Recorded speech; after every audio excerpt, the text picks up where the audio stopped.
Buongiorno a tutti e benvenuti a una nuova puntata di Pillole di Napoletano.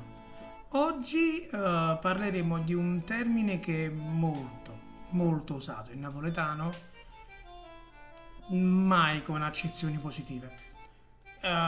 Il termine freva, anche detto frev, l'ultima vocale spesso non viene mai nominata.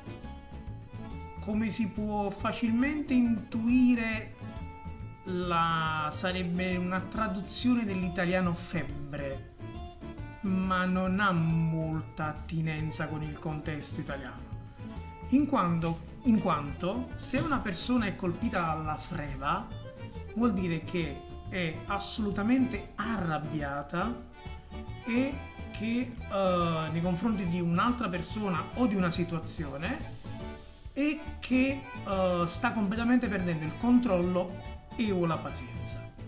Classiche locuzioni ma sta saienna freva, nel senso mi sto cominciando a arrabbiare, o una locuzione che spesso è tra amici, tra conoscenti, ma fa incuccià freva. Con la locuzione mi fa incuccià freva si intende una persona che sta esasperando completamente un'altra, fino a farla reagire e sbottare in malo modo.